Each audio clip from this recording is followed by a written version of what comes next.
Vamos falar do Guarani. O Bugre joga hoje. Marcos Luiz está chegando aqui no telão da Band para atualizar as informações do Guarani. Diz aí, Marquinhos.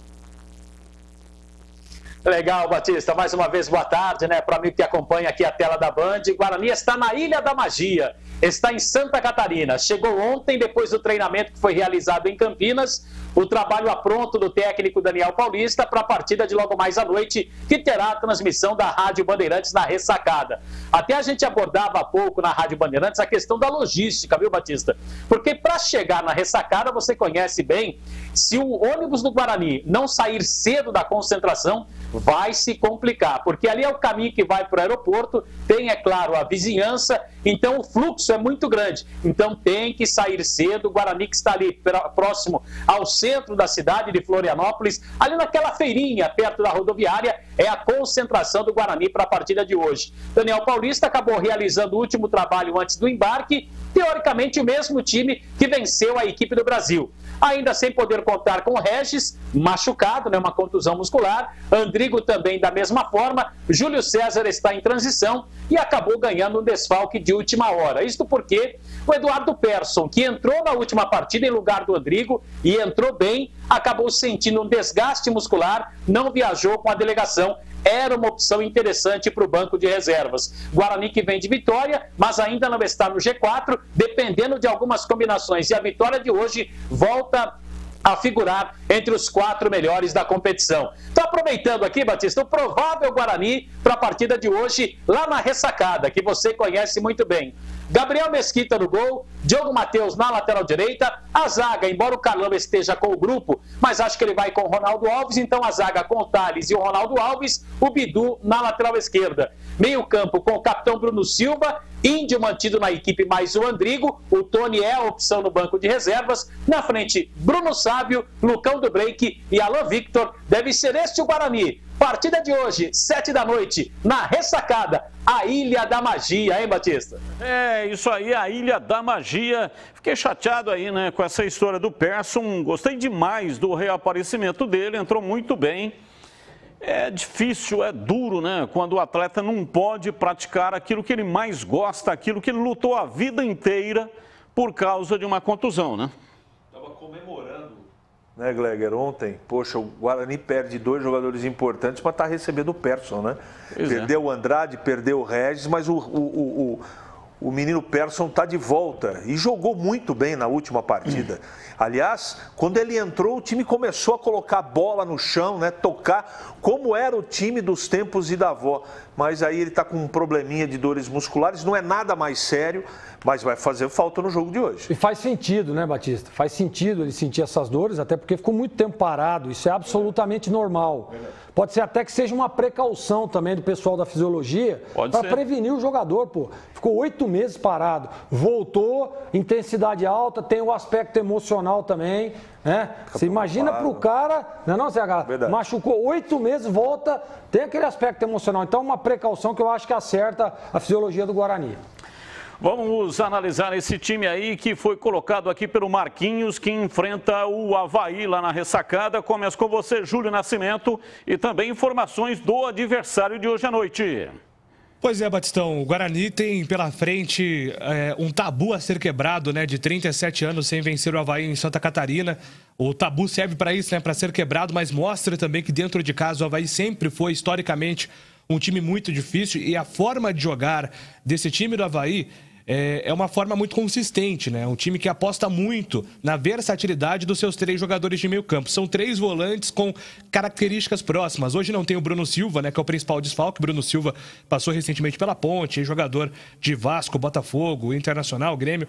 Ele não joga hoje com a camisa do Avaí. É um jogador importante porque é também um mentor desse meio campo. Mas tem um atleta chamado Lourenço que o Índio, o Bruno Silva vão precisar ficar de olho, porque ele é o motorzinho a quem faz funcionar esse Avaí, que aposta muito também nas velocidades. É um jogo que o Guarani vai precisar de uma dinâmica agressiva para para conseguir enfrentar esse Avaí, que é um time muito agressivo também. Então, os times que conseguiram pontuar contra o Avaí foram os times que, de certa forma, igualaram essa forma agressiva de jogo. Então, esse é o caminho do Guarani, Batistão. Vamos lá, CH, analisando aí o time do Guarani para enfrentar o Avaí, levando em consideração esse tabu, né? O tabu existe para ser quebrado, mas tem essa mística do futebol. Parece que sempre quando tem aquilo acaba se repetindo, né? O Claudinei Oliveira é uma espécie de Gilson Kleina deles lá, né? Que ele foi e voltou umas 300 vezes, mas é competente, viu? E o time está num momento muito interessante, vem numa sequência de bons resultados. Não vai ter o Bruno Silva, como o Júlio Nascimento destacou. Esse é um desfalque importante, mas tem Betão.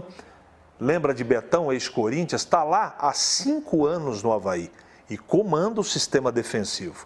Tem um time interessante, é um jogo complicado. O Guarani não tem nenhuma característica de jogar para empatar, né?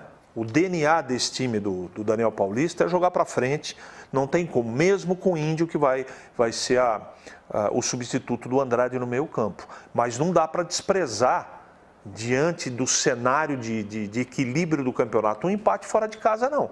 Então, é jogo grande e jogo complicado, mas o Guarani tem chance de chegar e trazer um bom resultado. Agora, não há dúvida, esses destaques que o Júlio acabou elencando aí, tem um elenco muito, muito, muito interessante. O Guarani vai ter que ser competente para trazer resultado para Campinas. Agora, o Gleger, são 3 jogos em sequência, 2 fora de casa e 1 em casa. Pega o Avaí e o Goiás, lá em Goiás, e depois enfrenta o Botafogo, finalizando o turno.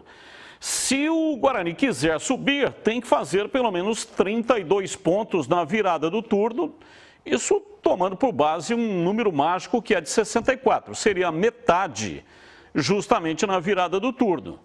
O que é mais provável de acontecer? Uma vitória, porque vai ter que vencer uma fora de casa. Sim. Isso, né, pensando de que o Guarani vencerá o Botafogo. Ninguém vence de véspera, mas em teoria, vence o jogo em casa, Botafogo vai ter que vencer uma fora de casa. Avaí ou Goiás? Olha, Batista, eu acho que, assim, claro que a gente fica aqui conjecturando, qual precisa vencer, qual não precisa. Eu acho que o Guarani precisa ter o quê? Aquilo tudo que o Daniel vem fazendo até o momento. É um time regular, um time que não joga para empatar. O Guarani joga sempre visualizando a vitória. O empate seria bom contra o Avaí? Seria ótimo, mas aí entra naquilo que você disse. Vai ter que vencer o Goiás. E por que não ter a oportunidade hoje e tentar uma estratégia para surpreender o Avaí, que é bom time. E diga-se de passagem, os 3 últimos jogos do Guarani são confrontos, hein? Botafogo vem numa arrancada aí também, está encostando lá no G4, o Goiás está por ali também, o Avaí tá... Então são 3 jogos importantíssimos para as pretensões do Guarani para a virada do turno e aí você visualizar o segundo turno de uma forma diferente. Eu acredito que o Guarani consiga um resultado positivo hoje de vitória contra o Avaí, porque pode sim surpreender, apesar de ter alguns desfalques importantes, mas o Guarani é sempre muito forte jogando fora de casa e ainda mais num time que tem grandes jogadores, um time de qualidade, um treinador experiente, que está lá há um bom tempo, conhece o Avaí como ninguém, que vai querer partir para cima. E aí o Guarani, nas suas estratégias, jogando fora de casa do Daniel, surpreender e lá e vencer o jogo. Então, jogo a jogo, pensar no Avaí, e se tiver que vencer fora, vença hoje. O campeonato deu uma dividida, né? O Operário, que é o 11º, vejam só vocês, tem 24 pontos. O primeiro do G4, que é o Goiás, tem 27, a diferença é de 3. Olha o tamanho da encrenca que está para entrar nesse G4. Por que eu estou citando isso? Porque o campeonato chegou exatamente a 1/3 dele, né? São 38 rodadas, essa é a 16ª, e não dá mais para ficar oscilando, viu, Batista?